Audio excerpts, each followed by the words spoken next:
Tongfu's turn to ban. Tongfu's turn to ban. Navi's turn to ban. Tongfu's turn to pick. Dark Seer. Navi's turn to pick.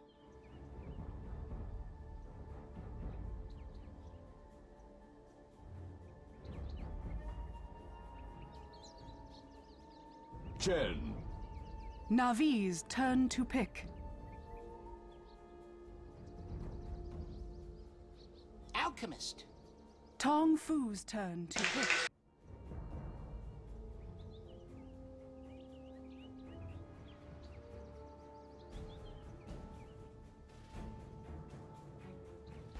Ten seconds remaining. 5 seconds remaining. Reserve time.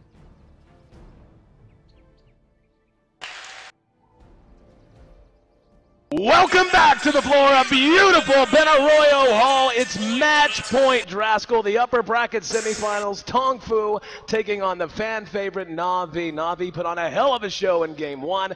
Game 2, Tongfu methodically ground them down. And now again, it's midnight hour, at least for their upper bracket hopes. The winner of this set will move on to meet Alliance in the upper bracket finals. The loser, of course, not out yet, will drop down, but don't want to be in that lower bracket if they can help it. Looking back over the game 1 and game 2, the strategies employed totally different, as they said at the analyst desk. The fact that Tongfu very methodically just took apart Navi's game plan, did not give them any openings in comparison to the high-flying, hook-throwing sort of an approach Navi took in game 1. Looking at it now, we can already see the bans and picks well underway. Darkseer Rubik, a very solid core as always coming out of Tongfu. Chen and Alchemist coming out for Navi.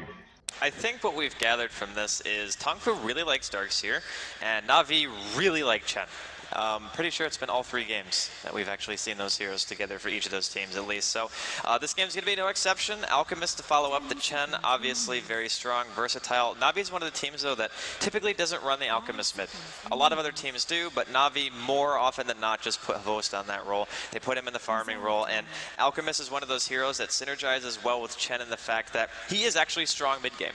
If you give him a free lane and you don't contest him at all, then you know for sure that you're going to have darn near full inventory at 25 to 30 minutes. It's depending on what kind of build you go, whether it be Battle Fury or whether you want to go for something like a Shadow Blade. So Navi still looking to play the aggressors here, I'm sure, whereas Tongfu, they have about some of the most versatile picks you're ever going to see. And starting off with the Darkseer Rubik, it leaves them wide open for any array of strategies. One of the things I love so much about seeing a Chen pick with an Alchemist is Alchemist takes a little pressure off of Chen in building that mech sometimes. But as you said, Navi is one of those teams who doesn't traditionally do that. They do like to simply farm the hero up, let Havos do his job, get a Shadow Blade, phase boots up very quickly, and start taking fights very early on. And of course, Chen, a hero that works great with that. Alchemist and his sustain, and that's really where the true synergy between the two heroes comes. Once Chen hits 6, once Alchemist hits 6, and they want to start taking fights, Chen's Hand of God allows them to draw out these fights. The regen built into Alchemist allows him to have a lot more survivability, especially if he gets an early BKB and decides to go that route as well. And this, you know, on both sides, Tongfu and Navi feeling each other out have the option of reacting very quickly to whatever they see now as we come into the 3rd and 4th slot picks. Well, it's interesting because Navi, in the last game, they picked a strategy that they kind of had to execute really hard, but they also did the same thing in the first game. But here, there's a bit of a deviation already. When you pick an Alchemist, it automatically feels a bit safer because you have a hero that you know can at least pull its weight past like the 25-30 minute mark, which is really important. So maybe they're just picking a bit more safe because they know or respect Tongfu enough to know that they're not always going to be able to just execute and have crazy Denby Pudge games where he's able to just land hook after hook. What was it, something like 19 hooks landed in the first game? Yeah, it was completely out of control. So Navi, I don't know what they're going to take here, honestly. There's a lot of choices for them. If they want to go super aggressive, that can definitely be something that plays their favor because Navi, of course, one of the best aggressive teams in the world, but Puck's already banned. So that's going to be something that Dendy is not going to be able to get his hands on. And I think taking a Pudge is really, really risky in this situation when you already have a Rubik and a Darkseer, but the choice is actually going to be Nyx. And I like Nyx specifically because against Darkseer, it's quite good. Having mana burn against these types of heroes is really strong. Carapace is very very annoying too, because you just have 2 AoE abilities in the Ion Shell and the Vacuum, so you can be a huge disruption during these fights. And not only that, but if it's a support Nyx, he's going to get a lot of EXP here, because the Chen's going to be jungling, he'll be free to pull, and Tongfu right now don't look like they're going to be contesting. They're picking a Gyrocopter Rubik, which means that you're going to be able to split the experience really evenly between Navi's Tri-Lane. And they pick it! They took the Pudge! You can see Dendy smiling right now. He wanted it bad, and Puppy gave it to him. Pudge making his 2nd appearance here in our upper bracket semifinal, and I'd say the crowd's pretty happy about it, not too upset with the chancy pick, as you had explained how it would be chancy, but there's the man. Going to be looking to replicate the performance he had in Game 1, and truly a performance to be remembered. It's one thing to have a performance like that in general, but to do it on this stage with this much at stake, truly ascending to a new level. So Tongfu, though, the good news is they've seen it now. It's not something that they just saw it. I'm sure they had, at least in the back of their head, had the idea that perhaps this could happen to them moving down the stretch in another game. I'm sure during their break they talked it over at least a little bit, and they're going to have some kind of game plan in mind to try and keep Navi from doing what they did in game number 1. Well, the thing about picking Pudge when they picked it is it's an inherent risk, not only because of the lineup of Tongfu, but because we haven't seen what Tongfu's mid's going to be yet. So we don't know what that Pudge matchup is going to be overall, but still 1 more ban from each team, so maybe they're going to ban out a hero that they don't want to put against Pudge, because even though, as Bruno stated before, he doesn't necessarily have to win his lane, there are just some heroes that you don't want to have to lane against if you're a Pudge. Queen of Pain probably being at the forefront of that, but I'm not sure if that's going to be the ban out here from Navi or not. But Tongfu's lineup really, really strong. They, of course, have the Visage and the Rubik support cast, Darkseer to offlane, and the Gyrocopter to either carry, or he can actually go mid himself. We talked about that the last time we saw Pudge, actually, and the potential for him to go mid 1 versus 1 against that hero. So it looks like we're going to have to find out. But Navi, whenever you see Pudge, whenever you see Chen, you know that Navi's game plan could just be what it was in the first game. Play hyper aggression, look to open up room for that Alchemist, and this time the carry that they're picking is probably going to contribute, I think. Just a smidge, I would imagine. One thing that, looking at the 2 lineups, other than everything you've already pointed out, Tongfu is a little light on crowd control. Really, they only have 2 abilities, one of which is insanely unreliable in the homing missile, but then you have telekinesis. Other than that, they don't have a lot of ways to lock heroes down. Compare that to Navi with 2 nice AoE disables already in the Impale, and Alchemist if he's able to catch even more than 1 target with the Unstable Concoction. Then, of course, Pudge with the Dismembers. So Tongfu, most likely in this situation, needs to be looking for a hero with some kind of control. They need some way to put the brakes on Navi when that hook does land, because you can't just bank on the idea that you're going to move so well and have such good vision that Pudge will never land a hook. Like, that's just not reality. It's not going to happen. So when those hooks do land, you need to have a way to again, put the brakes on that team fight that they're going to try to bring out. And there's some more, CC. Windrunner picked up, a shackle shot added to the repertoire. A lot of ways for Navi to start these fights. The hook is going to be their only form of initiation. That's like the one thing that you have to be concerned with, because of course they banned Mirana, so Tongfu not going to give Funnick that hero, which was a big turning point, especially during the first blood that happened in game number 1 between these 2 teams. But this time they're only going to have really Deddy. The Nyx eventually, I'm sure, will get a Blink Dagger, which will be nice for him, but it's not going to be anytime soon. And Tongfu, they're going to go with a Doombringer, so it's going to be a Doom versus a Pudge mid. This is an interesting matchup. Doom, obviously not the greatest base armor, but once he actually gets Doom, it's very easy to just shut out the Chen from a fight, or maybe even the Pudge if you don't want to have to worry about that. And of course, if you're Doomed, you can't even use items, so it just completely takes away that huge amount of health offset that a Chen naturally gives you inside of your lineup. And when you have something like a call down vacuum combination, it's actually going to be very, very strong for them. So question is, who's actually going to be able to win the middle lane? Because Pudge versus Doom, for the first couple of levels, kind of have to give the advantage to the Pudge, because the Doom can't really effectively trade hits at that early stage in the game. But again, there's probably going to be a lot of movement coming out from both sides. I would imagine both lanes are going to be avoiding each other again, although I suppose Tongfu could potentially go aggressive here if they wanted to.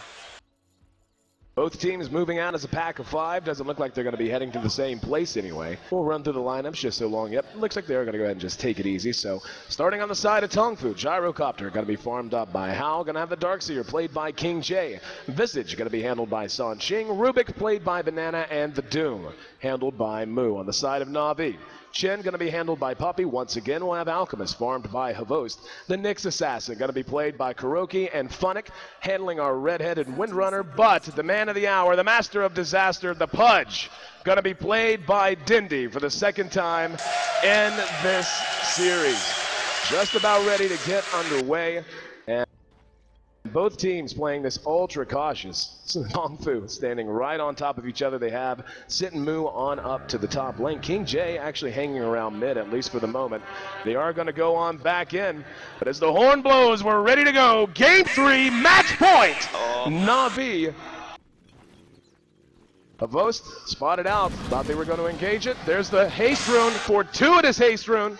And he's able to make it away. Tongfu with a bit of a missed opportunity, and Havost going to run straight in a circle.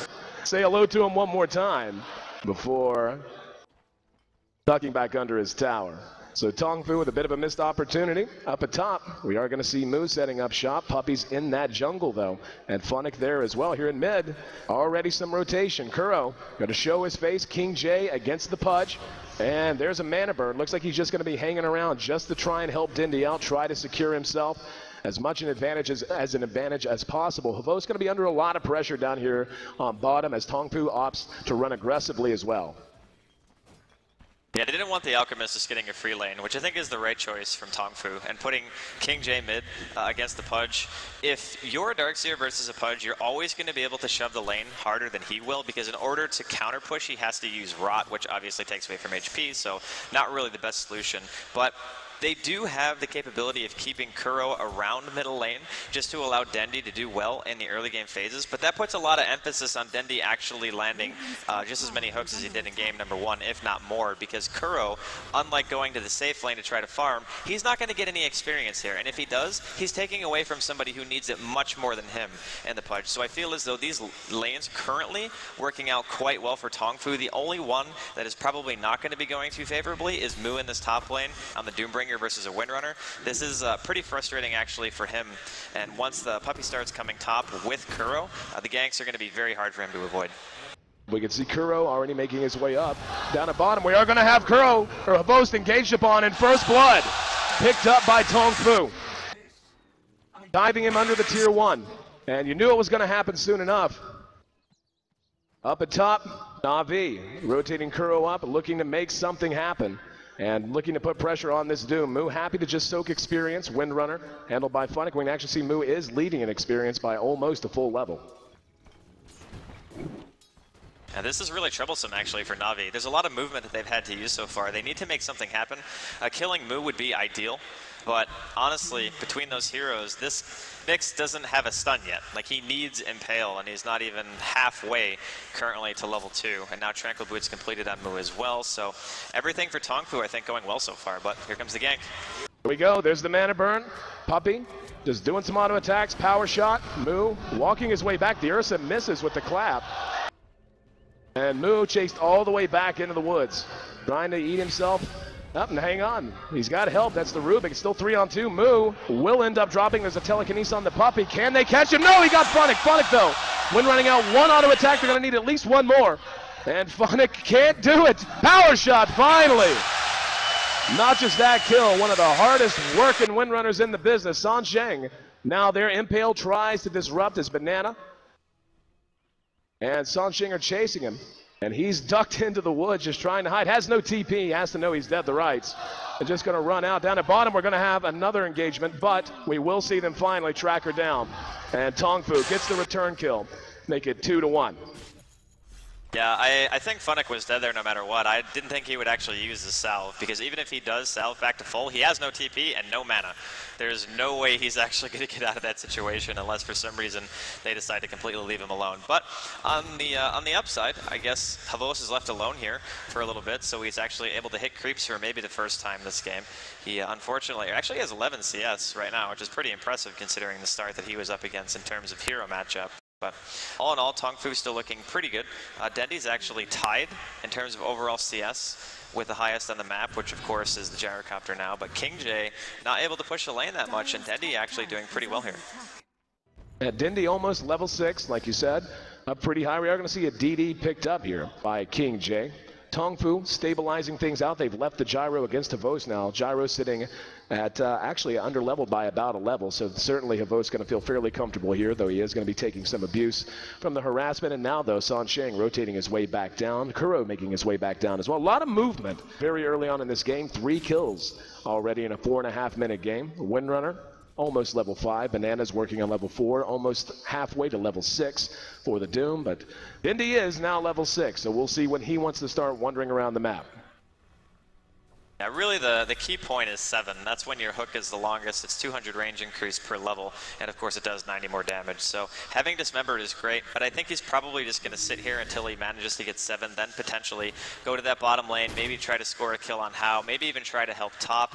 But the one cool thing for Navi is that because of the tri-lane has kind of abandoned bottom, there's still one support here, but the Rubik has decided to move towards the top lane. That means that, again, Havos can farm, which is important, because if he can't farm in the situation, then they don't have anybody to fall back on during the mid-late game. And he's even going for the max spraying concoction build.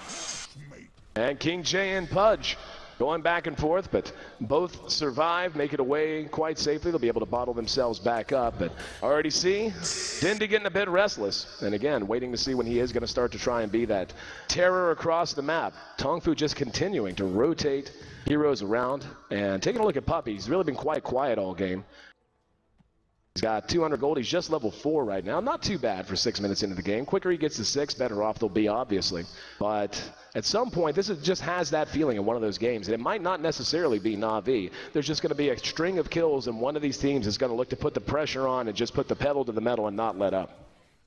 Well, if you want any team to do that, it's going to have to be Navi, because Navi have that Chen, and it's really important to try to get some semblance of map control at an early stage in the game. And it's like a missed hook there, but Chen, he's level 4 right now, and once he gets 5, he's going to have to start trying to make something happen. Level 2 Test of Faith, of course, and then you're going to be able to get 2 creeps finally, which is pretty darn important once you're level 5. But I do like Alchemist against Gyrocopter in general, because once the Gyrocopter gets farmed, once the Alchemist gets farmed, what ends up happening is the way that Alchemist builds is he can actually focus. He goes for things like Basher, and the Gyrocopter can't necessarily burst him down just because of how innately tanky he is going to be. And again, because Alchemist has gone for a build that actually is built around fighting, I think it's actually going to be to their benefit. But we'll have to see. Haven't seen the Doom really do much of anything either. King J, juked him. First look at the match, thrown wide by Dendi. Very nice play by King J. Tough to hit a moving target as it is, much tougher to hit one that happens to be surged. Yeah, last time I checked, being hasted is pretty difficult to land a hook on.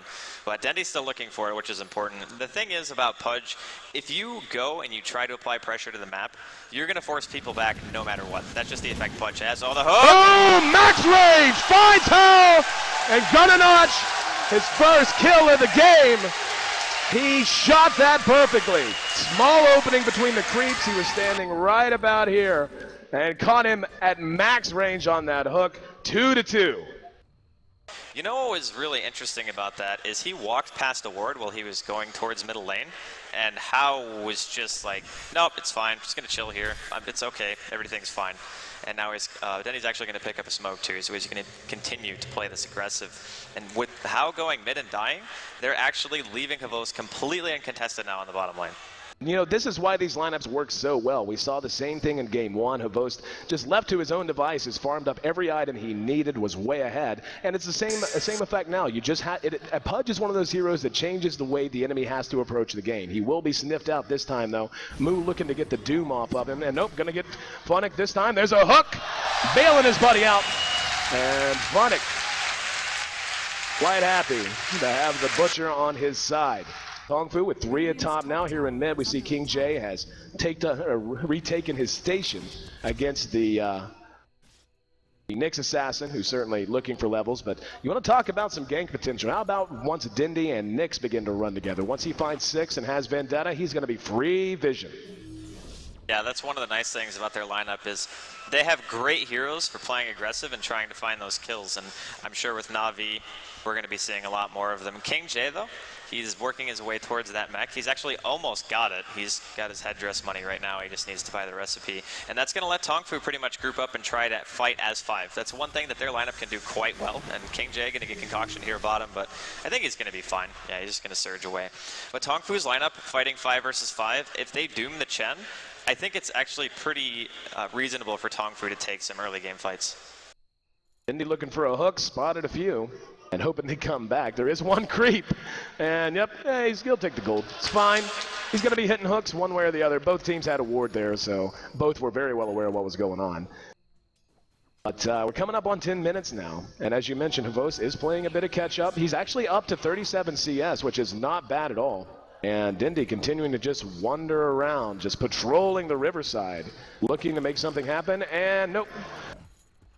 Spotted out, and or just anticipated, or perhaps lucky from Visage. Either way, hook off the mark. Yeah, he needs to start landing some of those because he, as it stands right now, no towers actually on the map at all have gone down. So when you start landing hooks and you have a Chen, it's nice because you can just make the quick rotation over and try to apply pressure. And we saw how scared Tongfu were of the Pudge after hooks started landing. There were people standing so far away from towers that they actually couldn't defend them anymore. So we'll see if that's going to be the case here. But again, Havos just free farming bottom. He's going to be able to get his Shadow Blade sometime soon. And he's gone for putting points into Greevil's Greed now, so he decided not to max the Unstable Concoction. As soon as he realized that his team was pressuring enough on the map to get him some farm, he decided to put points into it, because why not, right? It just gives you so much extra income if you're down here and nobody's contesting you. Banana and Sancheng gonna find a pick, and Havos sniffs it out. Very nice awareness there, and Kuro has his eyes on King J. Looks like he spent his full repertoire, unable to get the kill though, but yeah, they walked, whenever they came down, they walked right over that sentry, and he must have been watching very, very closely to have spotted them. 2-2, 11 minutes in. And Kuro going to be sent back home, but Tier 1 under a bit of pressure. We can see the game very close in terms of gold. The experience, though, slightly in favor of Navi. Tops in net worth, though. 3 of the top 4 in net worth belonging to Tongfu. Yeah, that's one of the upsides to their lineup. Because of the fact that Navi has to move around so much to make things happen, Tongfu have more of a reactionary team. And I think that's kind of been the theme for their lineups throughout this or not this tournament, but at least this particular matchup, is they are okay with the other team having a more aggressive lineup because their reactions are always strong, and they know that when they get to the later stages of the game, it's actually going to be easier for them to take the fights. Because as good as an Alchemist can be once he gets farm, a Doom can eliminate one hero from the fight straight away. That's pretty much the strength of the hero. And then you have things like Gyrocopter as a secondary, well, not secondary carry, but another hero who can be a core. And then you have things like Darkseer while in team fights. And again, only one hero on Navi is making BKB. So against those kind of lineups, Darkseer remains relevant for a very, very long time. So I do feel like Tongfu are going to have a slight edge the longer the game goes. And of course, we're going to see Darkseer now finishing up the mech on King J. King J having the mech ready. That's probably going to be the word go for Tongfu. Invis on Dindy, though. Currently under cover of smoke. Will have the Invis if he wants it. He's going to have a lot of targets here. Does he have the firepower behind him is the question. Oh, he gets the Darkseer instead of the Rubik. Locks him down, but immediately has to bail out. No! What an impale! Caught the whole team. Vacuum back into the call down. Dindy binding up more than he can chew. He will be cleaned up. Now Puppy caught out in the middle of the fight. Moo makes it out just barely by the skin of his teeth. We're going to see the rest of the fight cleaned up by Tongfu. They don't lose a single hero. A lot of damage done. But in the end, the hook just ill-advised. He hooked the hero out of an entire team and just didn't have enough behind him. Well, that was like the worst hero to hook, actually. I mean, King J is pretty much the hardest person to kill with the mechanism. That is the one guy that you really don't want to get. So Tongfu, they get the tier 1 mid. And this is one of those things where you start to have to wonder. Havos, he has a Shadow Blade now, so he can actually start to contribute, but you really want things like level 2 Chemical Rage, and you want to make sure that you have your treads at least finished before you start contributing, but it's going to be very, very soon where he has to start fighting, because if things like that keep happening, you lose 3 heroes, you lose a tower, it's very easy for Navi's lineup to get behind, and once it's behind, you have to rely on pretty much the man himself, Dendy, to land some hooks. You can see the gold beginning to go not super heavily, still a 13-minute game, 3,000 gold, give or take. A decent enough lead in Tongfu, exactly. They're going to smoke up. They are not letting off the gas at all. They want to keep the pressure up and take these fights on their terms. Don't let Navi do what they did in game one. Don't let them. Hovos uses the Shadow Blade. Sentry goes down, and Dust, just to be safe, vacuum back. Navi on the other side of the trees can do nothing. But, oh, Hook shot by Dindy, who has a haste rune. Big man is moving. And he's going to be able to try to pursue someone down here. And Hook off cooldown in 1 second. And the Familiar is actually blocking him. Very nice control out of Tongfu there. They're going to try to take this tier 1. There's a Shackle, does latch. And move all the Visage Familiars staying in the way. And, oh, he missed it. The timing would have lined up, but he missed the hook. And in the end, Tongfu, after picking off Avos, oh, he's got Dismember! Funnick locked down, walls down just in case. Rubik beating her down with his stick, keeping Funnick locked in place. Secures another kill, and Tongfu is going to continue to push. They're not done. Mech still hasn't even been used. There's a hook! Hell brought all the way back to the base! Cleaned up by the Fountain, and now Puppy going to be caught out. King J re-engaged upon. Weird little skirmishes breaking out behind the tower. Good vacuum, and they're going to dust it as well. Now, Dindy getting back involved in front. Sansheng going to be dismembered and cleaned up. In the meantime, King J trying to TP away behind the fight. Shackle does not latch. He actually just saw the Chin Pudge combo at the International. That happened. Yeah, now Havos is going to keep going on Moo. They want to go for this. Oh, no! Oh! Hooked him back. The impale's there to bail him out, though. Visage Familiar's trying to help out. Doom on Dindy will probably seal his fate. But Moo will be cleaned up as well. And Dindy denied himself. He got denied by the Chen Creep. Puppy was following him with a Satyr, yeah. He tried to wait it out with the Familiars to last it, but they just didn't do enough damage, so. Yeah, there you go. The crowd. The clear rooting interest. 6-9. Tongfu still leading this game in terms of gold. The experience has gone back in favor of Navi, however. And the beautiful deny at the end especially, quite nice. But 16.5 minutes in. Still anybody's game. Both teams playing ultra aggressive. Now a hero we haven't talked a whole lot about that probably we should, just because of the matchup he was in with Moo, was Funnick. His role in this Windrunner is absolutely essential. He got a nice amount of experience. He's level 10. About to be level 10 anyway. And his shackles are going to matter so much in terms of these fights. As we pointed out, Tongfu has the superior one with the, at least right now, superior 5-on-5 team fight team. Solid play coming out of Funnick, going to be absolutely essential if they're going to be able to deal with that whenever both teams do run into each other 5-on-5. Yeah, I think what's probably going to end up happening is Navi are going to continue to play this aggressively. They really need to get towers. It's 17 minutes in with a Chen, and they haven't gotten any. I mean, they need to get at least one tier 1. Puppy is very close to the mech, which is going to be nice for them.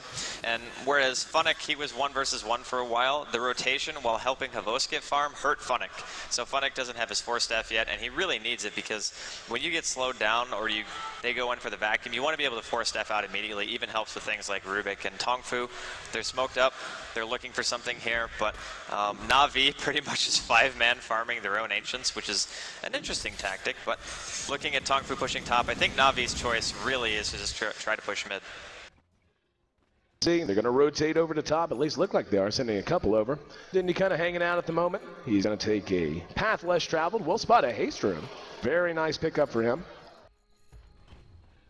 Navi looks like they want to contest this. The tower at about half health. They do have a glyph. Tongfu in a very defensive position, as they must be against Dindy. And the Familiar's coming in. They're going to be using the stun. Tongfu in no position to engage off of it, though. Looks like they might just, they will just go ahead and abandon this as the Satyr gets their attention. Bad move. Moo going to beat him down, but now they're smoked up. Navi ready to fight, wants to fight. They're going to walk right across the sentry, though. And here we go, Dindy. Oh, he threw it late. trying to do it again, and now they have to fall back. Oh, Banana stole hook. Oh, the Rubik grabbing the hook. And now they're going to be able to do a little hook of their own. Glyph going to be used, and the hook comes out. What a hook! Sanjing grabbed out. They're going to mech through it. The Havos is just going to town. He is doomed, though. Now going to be cleaned up. The call down connects on a couple. The rest of Tongfu falling back. Another hook. Gonna grab him back. But Dindy using that haste rune. Falling back. 3 for 1 trade that time. And Tongfu is beginning to grind Navi down a little bit. They got a 5-kill lead as we approach 20 minutes. They get the tower, hovering right around 5,000 gold to their advantage and bringing the experience back into line as well. So Navi definitely going to be feeling much more under the gun now. We're crossing that point where, I mean, Havos right now is not in bad shape in terms of net worth. He's sitting at 6,500. He's right there with the gyro. The only one that's ahead really is Mu, though. On our Doom. He's got his Shadow Blade and his drums, but he's going to continue to just get bigger and bigger because of the way Devour works. Yeah, the longer the game goes, he's very similar to Alchemist. He's one of the better farmers in the game, so whatever his next item choice is going to be, I'm sure it's going to be fantastic for the team. The one thing that kind of bothers me about Navi right now is that they're actually relying on things like fountain hooks to defend their tier 1s. Yeah. When you have to rely on stuff like that to be able to take fights, you're not necessarily in the greatest of positions, and we just had a good glimpse of what the Alchemist is not going to be able to do during team fights if the Doom decides to just doom him. Because Puppey died without even using his ultimate. I mean, Hand of God wasn't even popped. He still doesn't have his mech, and it's 20 minutes in. So Tongfu, I think this is pretty much their game to lose right now. They have a pretty distinct advantage. They're going for Roshan. I don't think that Navi can really do anything about this. If they walk down there, they need Pudge, right? And Dendy actually had to TP to the tier 2 mid, so he's not even going to be here in time. Free Roshan here for Tongfu. Medallion certainly making it an easier time. They will be in position if they want to engage off of that and see what he got. Got Acid Spray, not a bad steal for the Rubik there. Just now, phase boots are done on the Alchemist. Shadow Blade plus a Hyperstone coming out for Havos, so certainly building to try and get the job done right now. Needs that armor, needs a bit more survivability, but Tongfu, as you mentioned, just in such a great position right now. EKB done on How with his Aegis. And here we go. They're going to try it again. Threw it late. Oh, Navi, every time they try something like that and it doesn't work, it's just more time that they have to sit back and know that they're 4-on-5 and all the more aggressive that Tongfu can play because they know Dindy has to make his way back to lane. He's not going to be TPing all that often. They almost caught up with Havos there near the Ancients, but he's going to go ahead and grab them as Dindy waddles his way back to the front lines. Well, like I said, it does waste time, but they kind of need it. I mean, they need to be able to just eliminate somebody from the fight, very similar to what Mu can do for Tongfu. So if he had been a little bit farther up, he would have been able to throw the hook, but the thing is there was a range creep in the way. Oh, there it is, yep. Banana going for a ride on the Dindy Express. Welcome to the well. And 8-12 following that. That's twice now. Like, it's amazing. Well, they got the courier. They got the courier. That's certainly a nice pickoff. Well done there by Kuro. Making up a bit of ground. And Navi hanging in, doing what they can to free up space for Havos. Havos not quite maxed out Grievel's Greed yet. We actually see the Gyrocopter getting the kill on the Nyx Assassin, so they did manage to track him down. But Dindy's going to do it again. Oh! Oh, close. Fall our little guy back. Yeah, that one actual melee creep on Navi's side saved the Gyrocopter. Traitor! The mech now finished, actually, so Navi now have an opportunity to maybe try to take a team fight, but it's just so hard for them because they're relying so much on Pudge, right? Like, whenever you pick this hero, it is pretty much your core, even though he doesn't function as a normal hero who gets farm. But if he doesn't have a good game, then he doesn't really bring you a whole lot. And his hooks have been pretty close, but you need better than close. You need to make sure that you're landing them, you're getting important heroes. If you can get a fountain hook on somebody like the Doom on the Gyrocopter, like we saw him do once before, then you can look to defend your towers. But if it doesn't happen, Tongfu's team fight right now is just superior, and I don't really think that Navi can take a straight up fight right now. I completely agree. Trying it again. Nope. Hold down. Gonna catch two. Do they want to engage off of it? Looks like they might. Nope, thought better of it. Shackle shot. Gonna latch to one of the familiars, actually, that can still move. Impale to follow it up. Here comes the Vos. Gonna throw it on Sansheng. What a vacuum into the wall! Hand of God used immediately to buy them time to retreat. Nice play from King J. The Hand of God allows Navi to get out of harm's way.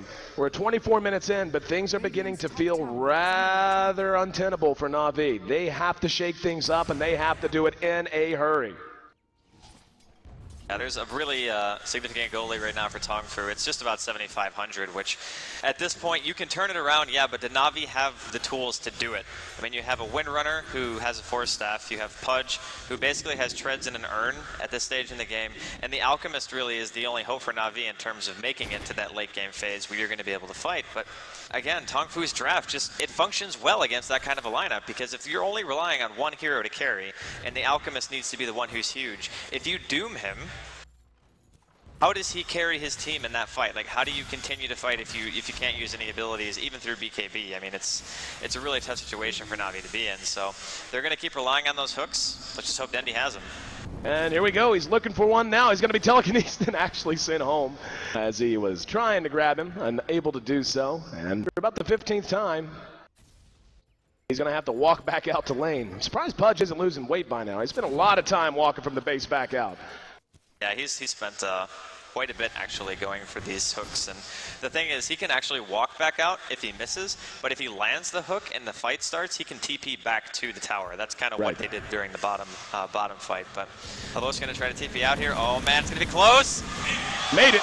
Barely able to get away. Now Navi though in position. They might try something. Dindy's going to try it again. Can he? Got him that time. See you in the base, Moo. Welcome home. The boast. Not that he needed to. Gives him a little assistance. And Dindy back up and ready to fight. Shows back up at the tier 2. Claimed in 60 seconds. And trying to find another target. Those familiars. So problematic for him. That is what they do. Take a little bit of damage this time, but Dindy just man-moding and rushing right uphill. He's got Hal and Banana in front of him, just doesn't have the mobility, doesn't have the giddy up. I kind of have to force it. Whenever the Doom is dead, that's the one hero who can just shut out somebody completely, so that's when you want to try to go for it. But here we go again. Don't think he's going to get anyone this time. Little late in throwing it. Meantime, though, this has freed things up for Havost. Take down to tier 1. He's completed his Assault Cuirass. He has his Shadow Blade up now. And going to begin to feel a bit more like an alchemist. So far, I mean, let's not lie, it's been the Dindy show. That's what we've all been watching. But Havost is going to end up being a big factor, a big influencing factor once he does manage to catch up. You know, taking a look at the net worth, he actually has surpassed Moo and is on top of the gyrocopter as well. So he already is going to be able to start standing and fighting a little bit more easily. And makes me wonder, I mean, now that he's a bit more relevant, and especially once he builds perhaps one more item, does there come a point where they just start saying, okay, we don't need to send Dindy home every single time he throws a hook. Let's just let him hook, blow someone up, and then try to engage into them 5-on-4 afterwards. You can always have to send him back. I mean, just the way that their team functions right now. If you're relying on one hero, you need a fountain hook to turn back because, again, Hellos he could just easily get doomed. And even if he gets sent home by the Chen, it doesn't matter. All Phonic getting caught mid. Move, Phonic, wind running away. Beautiful impale, caught multiple targets. Here he comes back in. Vendetta plus power shot brings him down. Vacuum wall counter initiation. Calldown's going to connect. Havost in trouble, isolated away from his team, will be cleaned up. And again, Kuro comes in with the impale. Now he's telekinesis back. Double kill going the way of Sansheng this time. Hal showing off that BKB. For it again. Late on pulling the trigger. There's the Grave Chill on Puppy as he tries to retreat. Homing missile tracking down Phonic. Soul Assumption makes it a triple kill for Sansheng. Buyback out of Havost. He's going to get there just in time to see them turn tail and leave. The Tongfu continues to pile it on. That makes it 16-10. And even though there's been a little bit of ground made up lately by Navi, mostly on the back of Havost, Dire's top tower has been denied. quite solid position. that initiation went as well as you could have asked it to. They killed Moo before he even got to cast Doom. I mean, that's exactly what you want if you're Navi. You do not want that spell to be able to go off, and it still just didn't matter. Havos needs, honestly, I think a BKB at this point, because the magic damage output on Tongfu is way too high. He can't sustain through that, and even though technically you could still get doomed, you're not going to be taking a tremendous amount of damage, at least during the process. So we'll see what his next item choice is going to be. I think that Navi are still kind of in it, but if they lose too many more small skirmishes like that, I think it might just become that kind of insurmountable lead where Tongfu can pretty much do whatever they want and just run rampant all over the map. But Roshan going to be spawning here in about 2 minutes, probably going to be the next choice for Tongfu at least to try to push in. They can give Hao another Aegis if need be, and he's going to have a butterfly soon too, so Alchemist not really anywhere near an MKB because he has to make a whole nother item first before he even starts it. It's kind of worrisome for Navi right now. Through the Radiant side jungle, trying to find themselves a target. Map control, not something Navi can claim to possess anymore. They have 2 outer tier towers remaining in comparison to the 4 of Tongfu, mid tier 2, top tier 2. Tongfu can starve them out like this if they want. Just move into the jungle, occasionally bounce in the lane, and kill off Chin creeps. That certainly helps, as a stray Satyr spotted them out and will pay with his life. We're at 30 minutes right now, by the way, and Pudge only has 8 stacks on Flesh Heap. He had double that at 25 minutes last time. That just goes to highlight the difference, and he's going to go for it up. Missed it. And it seems like their execution, let's call it what it is. It's been lacking for about the last 10 minutes or so. Hard because you couldn't see anything. I mean, it's nighttime. They don't have any wards at all.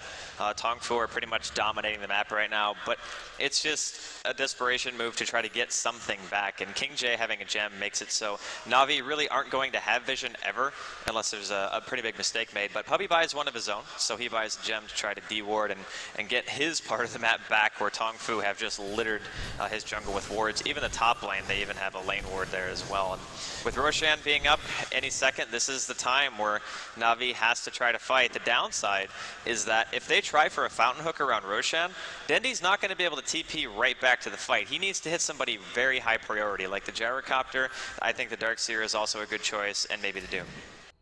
Speaking of Doom, Assault Cuirass is going to be done just in time for the ensuing Roche fight. Right now, though, it looks like Tongfu's not all that interested. Navi necessarily having to play pretty defensive here. Tongfu's actually just foregoing it. They've split back up into the jungle. I'm sure they'll make their way back down at some point, but for now, Navi taking power shot scout and going to find that nobody's home. So they're going to go ahead and enjoy the luxuries of their own jungle, at least for a little while. Tongfu continuing to just farm away. Havos still leads in net worth, but behind him, the next 3 in terms of net worth, all belonging to Tongfu. So their items coming much more quickly and much more frequently. And that's pretty much the worry. The whole war of attrition definitely going Tongfu's favor. Whenever you have full map control, it's just so much easier to get more gold. When Havos gets the BKB though, there is an opportunity for Navi to possibly take a fight. And if it ends up being around Roshan, that could very easily turn the game for them. But alternatively, Tongfu, like AC done on Doom, he's now level 15, almost 16. When he gets level 3 Doom, man, that is just absolutely obnoxious.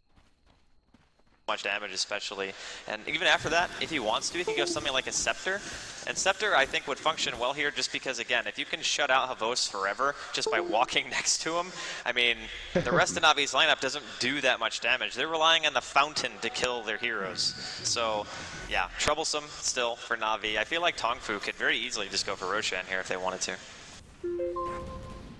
To stick together very, very close, not wanting to give Navi an opportunity to do this, to out at a funny angle. Havos not caught with the smoke. He will be visible, but Visage familiars keeping an eye on the big man. They will go ahead and vacate at least for the moment. Tongfu is beginning to make their way down a bit. Meantime, though, Hao has completed his butterfly. Even more problems for Navi and what Havos is going to be able to contribute. Right now smoked up. They know that Roshan's up. They want to try to make something happen. If they could possibly get this, they definitely would still be in the game. But I think if Tongfu end up getting Roshan, it's going to be one of those situations where it's going to be that slow kind of can't really do anything about this anymore, kind of a lose your rack situation. So Tongfu playing it really passive though, maybe even a little bit too passive. I suppose though waiting the game out isn't going to do them any harm per se. As long as they don't end up giving away the Roshan, I think they'll be fine. Came up wanting. Spread themselves out adequately. Roshan still looks to be the goal. They're hanging out between the Tier 1 and Tier 2. The map in the meantime, Navi has pulled back all the way to their Tier 2, obviously fearing any kind of a reprisal. He isn't there, but actually beginning to become a much more slow and strategic match. And again, compare that to Game 1, where it was very hectic. Not to say there wasn't great strategy involved, but it was much more frantic, is probably the words. This time, Tongfu just very patiently taking their lead, trying to hang on to it. And Havost, as you mentioned, his importance cannot be overstated. Now they're going to smoke. Now they're going to try and give the old okey doke the end around. And Funning knew it was coming. That's why he just checked behind him. And each other. Here we go. Moo spots him out, and they know he's there. They had the gem. Moo in trouble. Kuro, there's a nice vacuum. Only caught 2. Call down's going to connect as well. How? Laying into them. Mavos looking for a target right now. Stuck on Sansheng. The battle has broken up a bit. We just saw Dindy get sent home. And the rest of Navi forced to spread out. Shackle doesn't lash, but it buys a little bit of time. Puppy might be in trouble. Blink off cooldown in 10 seconds, but will make it out of range before they can lock him down. No deaths on either side there. Smoke, and they ran right into each other, but Navi immediately breaking things up. Dindy, though, back on the prowl. Through, we're going to hear the unstable concoction, and he's hoping to find someone. Havo's going to end up exploding himself. Kaboom, but no targets to be found. Back to their side of the map. I think for Tongfu, having Doom is pretty important, yeah. Nice attempt coming out from Dendy. Fortunately, not going to be successful. That fight was weird, though, because Moo walked in, and he doomed the Nyx. And I guess he didn't want the Impale to go off, which is okay, but I feel like Chen or Alchemist are pretty much the better choices. Even Pudge, I think, is okay, especially if he just turns on Rot or if he's, you know, being annoying and trying to get fountain hooked, I suppose. But the thing about dooming Chen is there's so much health that he gives his team. Level 2 Hand of God is 300 and Mech's 250, so that's 550 health on every single hero. Kuro didn't even die when he got doomed because the rest of Tongfu weren't close enough to follow up, and of course he got healed for a very large amount of health. So Moo just needs to make sure that he targets the right people with that, and I think team fights for them honestly shouldn't be too difficult. Getting to reassemble. Roshan still alive and well. That may very likely change in the near future. Point, you know, we're at 36 minutes in. Can't help but feel like this Roshan, whenever it does occur, is going to be Navi's real last chance to have a saving moment. It's going to be a Hail Mary pass, and they got to have it right now. Just trying to assert control of the pit, not committed to going in. Navi, with plenty of wards down on the edge of the river, knows exactly what's going on. Big creep wave down the bottom will force a TP, though. They're going to see that. They're going to know Havost is not present. And here we go. Moving their way in, medallion used.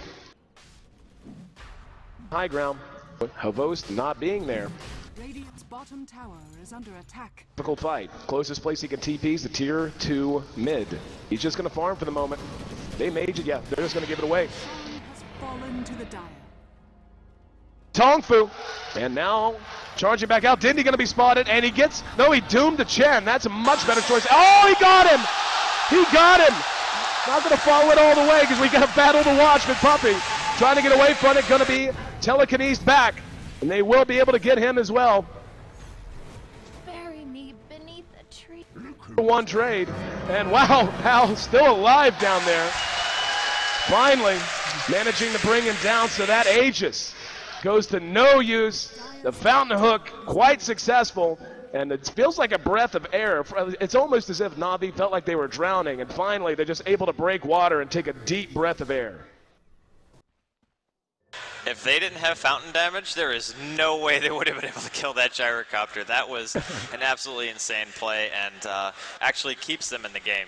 I mean, if that didn't happen, it would have been probably a Rax, I think, for Tongfu. And nonetheless, still Tongfu executed it well. They went in, they doomed the right target. It's just, man, if you get fountain hooked, even with an Aegis and a butterfly, you are not living through it. To find his farm, he's got his basher up, plus 1,200 gold aside. And Tongfu is once again spread out. Scythe device now complete on the Darkseer. Very important item. Being able to scythe either the Pudge or the Chen, as the case may be, though truth be told, they're not, I mean, Pudge just isn't in these fights for the most part. It's not like game 1 where he was hooking and then dismembering. He's hooking and either you go to the fountain or you're left and he's gone. Engagement breakout. Kuro. Oh, there we go. The hook got him.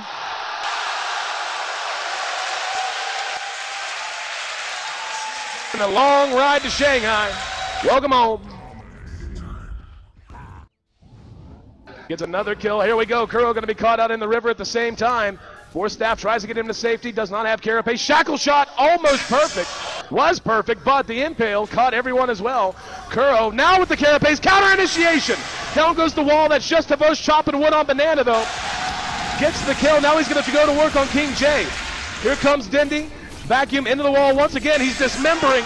Move. Going to town on him. Havos makes it a double kill. Now they're going to get another one. Navi charging back out, and King J will make it a full 5-man wipe. They found that breath of air they needed with that one fountain hook. They're on their feet. They're chanting. All it took was one fountain hook. They found that breath of air. They found their pulse. Found their way back into this game. Taking down the Tier 2. Charging at the Tier 3. They're going to have a few more seconds. 20 seconds until the gyro responds. We're going to see Doom actually buy back, but not in time to prevent the Tier 3 from dropping. And Havos, he's going for it. Havos believes. Going to be telekinesed out. Now the counter initiation. Drop down. Moo catches Phonic, and now caught out, and a hook brings Hal back out. Havos going to tow on Moo. Hal is down. Moo and Havos going toe to toe. Soul Assumption does nothing. Sansheng can do nothing. Force Staff on Moo. Gets him back. Now they're going to try to chase him. They got him. King J trying to find Phonic. Force Staff to safety. In the meantime, Dindy still looking for yet another hook. Has it in 2 seconds. The creeps causing him some problems. The gem hasn't even been picked up yet. Familiars are going to drop, but it doesn't matter. They concede the melee racks. And Navi, who seemed to be out of options, seemed to be at the point of desperation, fought their way not just back into this game, but back into the lead. Unbelievable, man. Unbelievable play coming out of Navi. The chase on Kuro, keeping him alive for so long and managing to turn that around. And they even get the bottom Tier 1 in addition. They're going to be pushing into the Tier 2.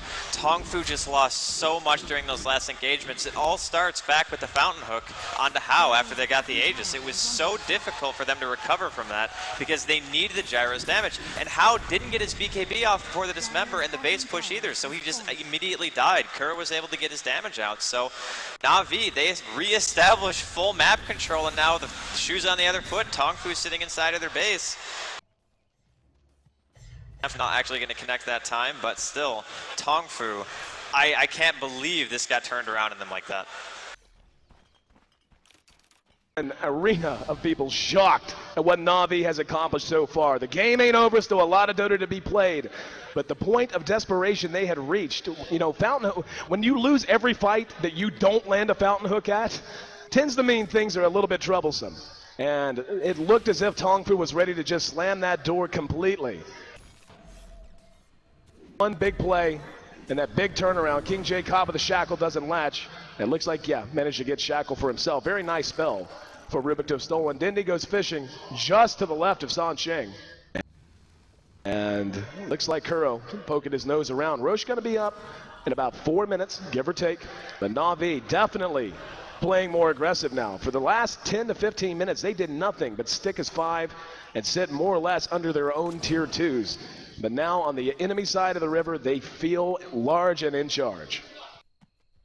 I honestly am speechless. Like, the fact that they were able to turn it around in that fashion is nothing short of miraculous. And Havos almost having the MKB, that's going to be massive. Dindy doesn't actually even bother throwing out the hook that time. There's no one in range. So some dewarding being done inside the base of Tongfu as well, which is a good thing because you definitely don't want Dindy being able to see in there. And this is really, really bad now for Tongfu because whereas before their gyrocopter was quite far ahead, now he's not. Now he's actually behind, especially if you compare to the Alchemist. Havos has had such a long time to recover, and now he is almost, well, not almost doubling, but he's got around 7,000 more net worth in the gyrocopter. And with the MKB now finished, I don't know if Hao can really do anything anymore, at least in terms to Havos. Yeah, Havos for a while there looked to be perpetually behind just because of how well the gyro knows how well the gyro can flash farm. The crowd excited to see the MKB pick up, nullifying percentage on the butterfly. Pings like crazy. This could be a fight that decides this game if they have an engagement outside of these tier 2s. Navi spotted out by the familiars. We'll see the stun go out, and he's going to go fishing and find Sunshine. Cleaned up, so immediately coming back out, and Kuro catches Banana. Shackle was there. Going the town, called out on Moo. Moo being dismembered, being locked down, being killed off, and Hal can't stand up to the damage. Havos has gone crazy. That's a double kill for the big man with the little man on his shoulders. And Navi, dare we speak it, dare we whisper it. A game that seemed to be out of control. Banana now caught out. There's the shackle off of the creep. Carapace is up, and another kill for Havos. 5 are down. One set of racks is down. They're going to go to work on the tier 3. Buybacks aren't coming out.